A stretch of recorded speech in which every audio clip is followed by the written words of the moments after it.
What's cracking to all my Khalifa rebels out here in the city on the state of California and everybody around it that subscribe to the channel? This is your boy D once again, ready to drop a little real jewel and give you guys another banger of a story. Today I have a fine story for you guys regarding one of the members of 20th Street Clique MS-13. And this is a old, well, you could say kind of old member, not like a veteran old, but he was, I believe, third generation of MS. And this situation, who he was, took place almost 20 years ago, I believe, 2007, 17, yeah, almost. So it took place around 2007. The character that I'm speaking on was well known as Little Vago from 20th Street.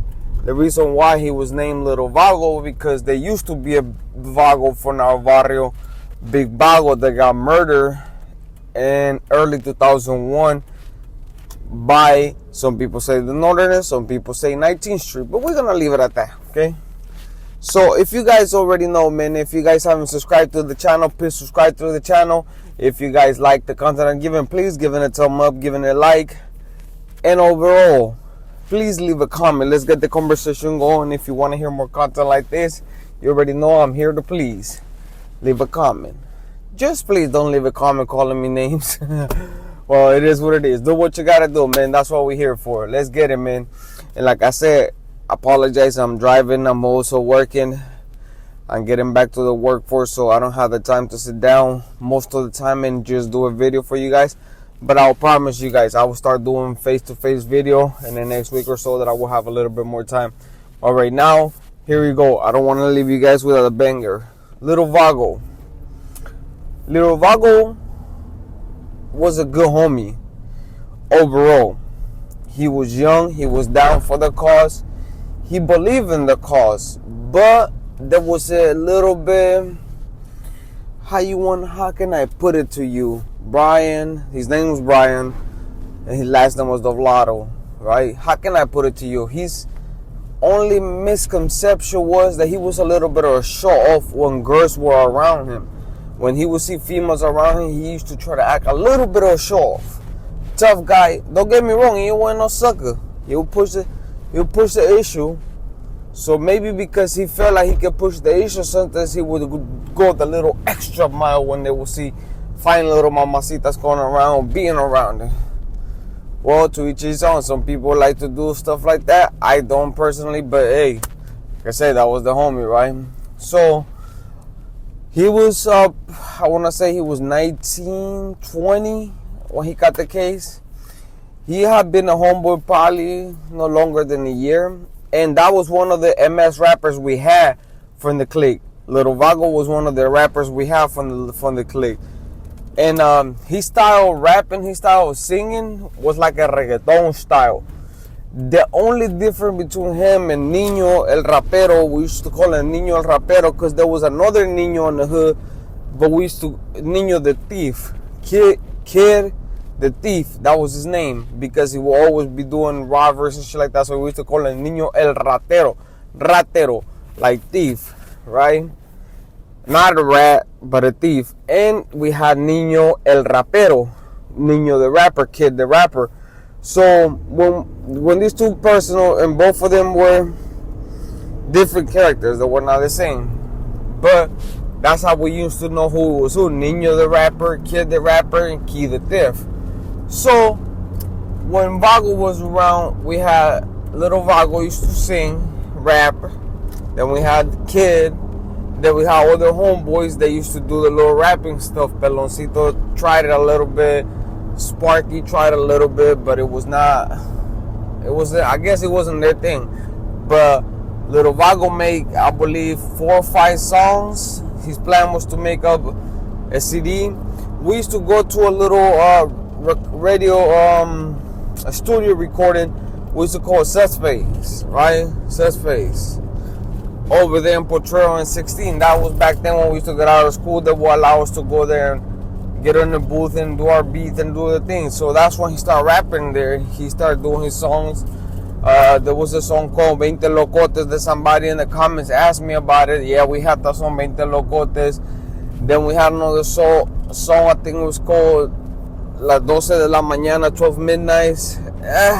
I don't remember the names. I do remember the songs. It's just been so long, right? Well, the thing about Little Vago, he wasn't a ugly dude.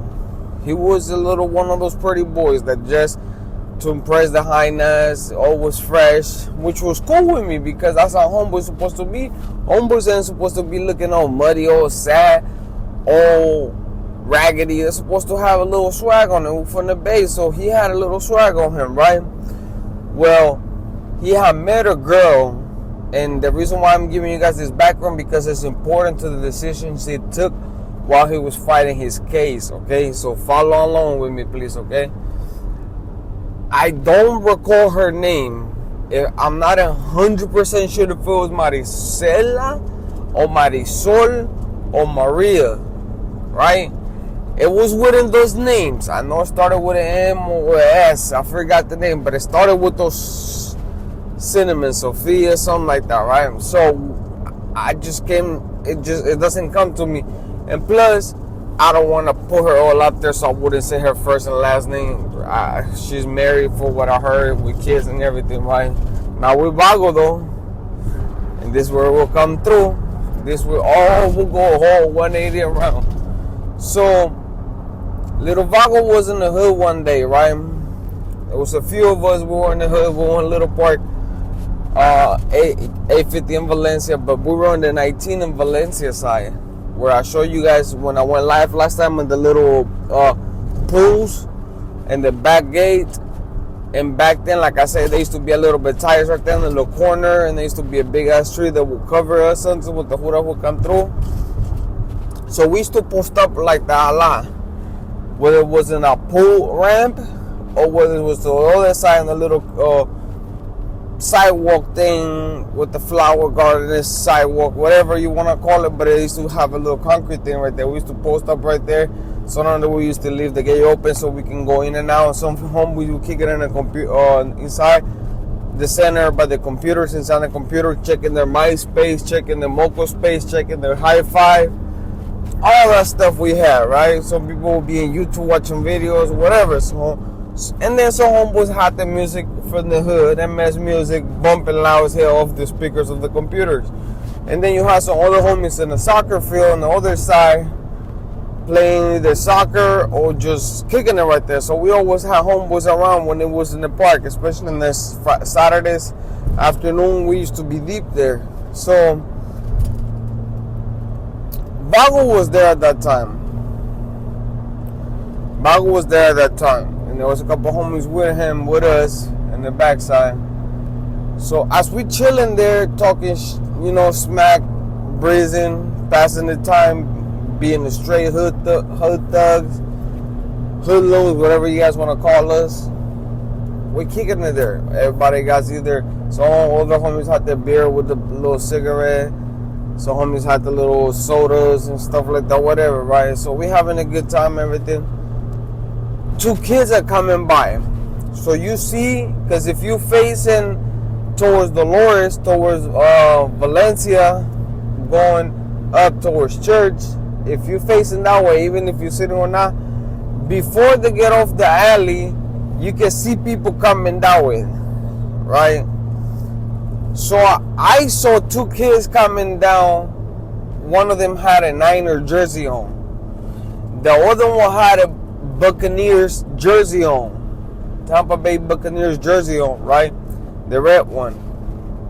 Now, mind you, back then, and I'm talking about 2005, 6, 7, 8, 9. I would say even up to 10. Back then, a lot of homies. There used to be a lot of homies due to triple number, jersey, and stuff like that. There would be a lot of homies. They used to always have something to say, especially when they would see homeboys like myself, Slope, and all the homeboys wearing our Niner gear, especially when it was the red ones. They would have something to say. Because a lot of homeboys used to wear either the Cowboys jersey or the Raiders jersey, right? But we would stay true, Niners and Giants. Well, Vago happened to see these two kids coming down, walking. One of them was sagging a little bit. The other one would look like a skater. The puffy shoes, skater shoes on with the little skinny jeans, like you know how tight skinny jeans skaters be wearing. And he had that jersey on top of him, right?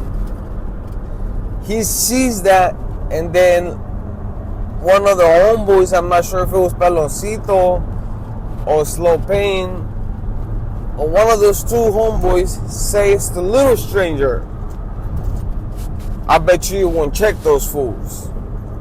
I bet you won't just get on them fools yourself, right? So stranger's a little tipsy, so he's like, oh man, them fools look like a straight skaters. Like he saw them demeanor, so that's why the homeboys kind of like challenging, because we saw how they were dressing. The other one was a little baggy, had a little saggy style and everything, but the other one, the homeboy had pointed at it, a stranger hit it right on the nail. He's like, oh, them fools ain't nothing, bro. Why you tripping? Them fools look like skaters. So we all start laughing because he was right. They all look like skaters, at least to us, to the homies that been around to know. Like you can tell when you're in the streets, when you're gaming, and who your enemy is. There's a different aura, there's a different demeanor about people they're in the streets, right? So stranger says that, well, little Vago comes and jump into the conversation that had nothing to do with him, and tells the homie, oh, fool, you tripping, you pussing it out. Them fools look like B, you know, the B word for the northerners. And stranger goes like, nah, fool, them fools can't be that. Them fools look like skating. Why you tripping on them kids? They look like kids. Well, little Vago had his mind made up and set up that in his mind, on his eyes, they were busters. Excuse the word, but that's how he looked at him, right? Now, mind you, like I said, some of us were drinking, some of us wasn't. Vago and stranger happened to be drinking. So, stranger and him start going back and forth about who's right, who's wrong. The kids get right by the gate of where we at. Stranger just look at them again and just start laughing. Didn't say nothing to the world. Vago felt like he had a point to prove, so he gets up and he walks up to the gate, like kind of fast paced. They walk up to the gate and got on with them dudes, right? And he stepped right in front of them. Before they even get past the park, he stepped right in front of them and was like, what's up, homie? Where you from, fools? And the kid that looked like skater got pale. I mean, he was white, light skinned, but that fool got pale. He's like, hey, we don't bang. No rifa, no, we don't bang. But the other dude, Vago saw, he had the 18 Niner jersey on. The 18. The number 18 jersey on. He was like, what's up? What are you? Are you up? And then he goes and continues to disrespect the fools from 18. Call them F18, Panochos, or whatever, right? So now the kid is like, bro, like we don't bang. The homie just told you we don't bang. But he catching an attitude with Vago. Mind you, I didn't see Vago go to the cuz where we have the things, and we didn't see that. So the moment probably we turn around and start talking to the homies, we lost attention to him. So we never saw that he had went to the little thing, pull out a little, if I'm not mistaken, it was a 22 or a 38. It was within those because it was a small one. I believe it was a 38. Smith & Wesson 38, the little small. Right? So Vago continues to, and he tries to go and grab the kid's jersey and lift it up to look at his belt, which was another thing the homeboys back then used to have a habit of doing. They used to lift up your shirt to see if you had any tattoos, or your belt to see if you had any belt. They had the 140 for it was red, right? So Vago goes to lift up the kid's thing, or the kid reaction, and I believe nowadays it was a human reaction. It was a normal human reaction. Goes and slaps his hands away. Like he didn't slap him, but he kind of moved his hands away. I'm like, bro, don't touch me, bro. What are you doing? So Vago gets angry now. He's looking like, oh, this motherfucker just touched me in my barrio. Oh, so this fool must have something to hide. So Vago pushes the kid and was like, motherfucker, don't you touch my kipara la mara. He started banging on him, throwing the MS in his face. Like, we were calling all type of names, just literally banging on the kid. Like, puta, bicho cerota aquí. And mind you, he's Honduran, so his worst cursing, sometimes Hondurans' worst cursing sound worse than Salvadorians. But they're true. And sometimes the Mexican worst cursing, the cursing's worse when they're towards you, they sound really bad. Because some of them, hijo de tu pinche puta madre, to those, that word, hijo de tu pinche madre, to us is really insulting. But to Mexican, it's like, ¿qué onda vos, hijo de tu puta madre? They just say, like, what's up, fool? To them, it's like, what's happening? Even though they're cursing their mother and they're calling their mother a bitch, to them, it's a little bit more normal. But see, if you say that to a Salvadorian, now there's an issue. If you say that to a Central American, there might be an issue. Now, if a Honduras calling you, hey, boss, hijo, hey, boss, bicho cerote, it's a different lens, different because you don't know what kind of way he's meaning it. Just like if I were to curse out a Mexican and I'm talking to him, if I'm talking to a Salvadorian, he might feel the respect because my words might mean something different to them because of, like I said, we all speak Spanish, it's just another slang. It's different. So, the homie goes in on him, he's like, woo, woo, start cursing at him, push-ups on him again. The kid, either by fear or just on the moment of him feeling brave, I don't know what it got into him. I just can't tell you what got into him. He decides to just try to walk by little Vago with one way or another one, right? So he decided to go around and just, when Vago grabbed him, the kid now, he smashed his hands and throw it away. We see that now he trusts the homie, so we bounce up. We'll bounce up and we start approaching. The moment we start approaching, we see little Vago reach into his belt, just pull out and just shoot this fool right on the stomach. We're like, what the fuck just happened? So we hear the pow. I'm like, what the fuck just happened? Like, we're all confused because we never, like I said, we didn't saw this fool pull out, so we didn't saw him when he went and grabbed the thing. So he shoots the kid in the stomach. And then he tried to shoot him again. I think he shot him in the leg again. If I'm not mistaken, it was twice or 3 times. So while Vago does that, the kid grab and it's like, man, what the fuck? Right? So while he does that, the other kid started like, hey man, why you shot my friend? He started being loud. So we look at it like, what the hell just happened? This fool just lost his fucking marbles. Like, there was no need for none of that stuff to be even said or done. Like, this is not what it was supposed to be. So once we see the action being done, there's nothing we can do. We have to back up the homeboy. That's the homeboy, you know what I mean? No matter if it's wrong or not, that's the homeboy. So we're going to have to back him up no matter what. So once we do that, the next thing you know,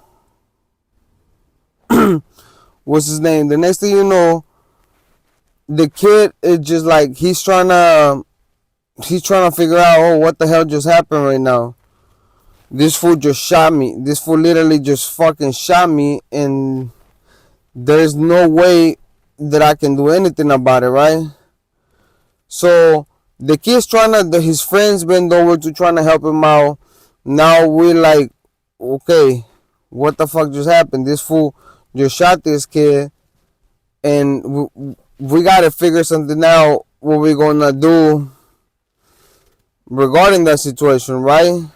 So as the homie goes over there and goes, what the fuck you do?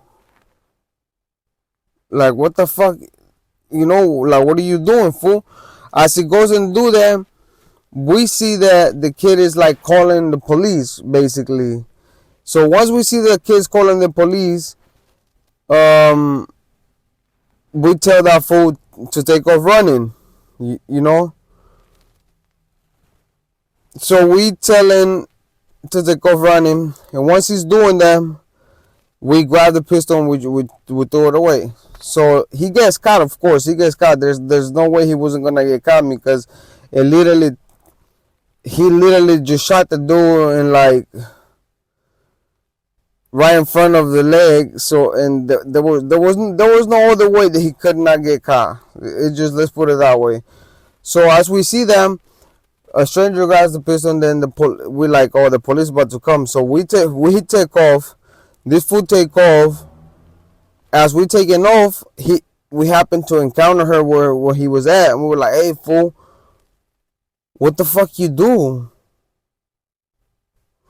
What was that about? So he's like, that fool put his hands on me. I'm like, yeah, but you were checking the kid over nothing. Now, mind you, Vago was we never seen that side of Vago, because he's not like a violent person. We never seen him. He's always humble. He's always cool with the homies. He was like I said, he was like a pretty boy. So once we noticed that, we get to him and then we're like, fool, you gotta go, bro, because the police are gonna be looking for you here. We were right there in Taqueria Cancun 19.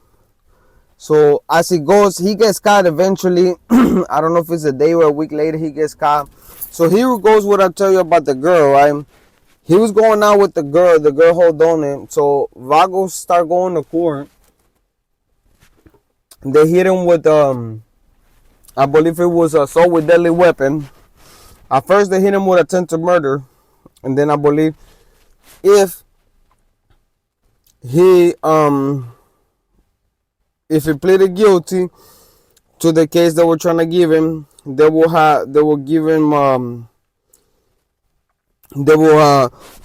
drop his charges to assault with deadly weapon. So he calls his girls and tells them, look, this is the thing, I can go to trial and fight for it, and if I lose, they will give me this. But I get to stay here. You got to see me in San Quentin, because they told him they were going to send it to San Quentin, which is a lie. That's what the lawyer told her. He goes, but if I sign the deal, she goes, I do 5 years. There was 5 to 7 year sentence. He goes, but that once I'm done with my sentence, they would deport me. They would send me back to Honduras. Right? He asked her what she's like, if I take this deal, will you wait for me? Will you have me back, come back from Honduras, and will you stand by my side? She goes and tell him like, yeah, that's the best deal you can do, is 20 years. I mean, it's 5 to 7 years. He already had like, I believe, if I was not mistaken, he had already fought for like a year and a half the case. So he only had to do, I think, if I'm not mistaken, was like 4 more years to do with 85, because the sentence was 5 to 7. If in case he got in the case, he can max out. Was the most he could do was that. So she tells him, don't worry, baby, take the deal. Even if you get back to Honduras and get deported back to Honduras, I will collect the money to get you sent, to bring you back to the United States. He calls the homeboys and he asks the homeboys, what can he do, right? The homeboys tell him like, fool, do not take the deal. She's not gonna wait for you. That's a lie. Go to trial, because the most, I guess, if he went to trial and lost with the weapon, the most he could have gotten was 8 to 9 years. So the difference was not that bad. Plus, the kid was not testifying. The victim, he was testifying, but the other dude wasn't testifying. The victim couldn't pick him out of a lineup when they showed the victim the lineup. His friend picked him out of a lineup, but the victim didn't. I don't know if the victim had people that want to get after the homeboy or whatnot, but his friend couldn't. So she convinced his dumbass, which to me, that's a dumb decision, because whether you believe it or not, I would have took it to the box for 2 reasons. 2 more years than I'm risking. But they had given the option for him to do his time and stay here. Instead, he chose to listen to her, grab the deal, finish, get Teddy for time served, get sent back to Honduras. He's still going to prison. And then she tells him, I'm going to bring you back, don't trip. He ended up taking the deal, and I'm not 100% sure, because I don't have that paperwork right in front of me, how much she took, but it was little. It was not that much time. It was basically, he could take the deal here. I agree that they would not give him a felon or something, stuff like that, but they will let him stay here. and if they married, his chances became more because she was a U.S. citizen, right? But that's not what happens. As soon as they sent to him, within a couple days or a week, she was already not going to see him, and she could give him the excuse. And every time we see her, she was always with another dude, different guy. She would always be like, "Oh, that's my cousin." So we told him, bro, like she's not gonna stay faithful to you. She's gonna bounce. So just do your time quietly and better. That's the best way you can do it. Well, he didn't believe it. He didn't believe it at all when that happened. So now the homie takes the deal because he loves the woman. So he said, and he goes to jail. He goes to jail and does his time and then gets sent back to Honduras. Within 6 months of him taking his deal, I think it was 5 or 6 months, she was already engaged to another dude. She was already dating somebody else. And how did we come to know it? Because one time she had the nerves to come through the hood to the pools in the summer with her new dude and the ring. So we in the pools, we all there. We see her, and she's with dude with her mom, because we knew her mom, her tia, and a couple little cousins, right? So we all say what's up to her because we knew her because of the homie, right? So she said hi, she started playing. Then the little niece threw herself in the pool. The guy standing to throw himself after the little niece goes, babe, check the girl. So we all turn around when he said, babe, right? And we look at her, she goes, okay, mi amor. I'm like, oh no, she didn't. She just literally just brought this punk ass fool over here to the hood. Like, what a bitch. Like, you bring that. I get it. I'm not judging her for her to moving on after everything the dude chose the gang member. Like, I'm not blaming her for that. I'm not throwing shame on her, none of that. But I felt like what sidewalk was her bringing the dude to the hood where her old bato no what used to be at, where all her ex bato homeboys are at. We took it as disrespectful, like this bitch is just being plain disrespectful. So we tell the homie, like, bro, she's out here with a new dude, she's engaged, and it looks like she's pregnant because she had a little tummy. It looked like she was pregnant, which I called her up on her shit. I'm like, you pregnant by this fool? She's like, no. She tried to deny it, but there was no denying. A couple months later, she gave birth to a little girl. The homie went and did his time, and he was going crazy in the county, just boobabbing and firing everybody because of the female.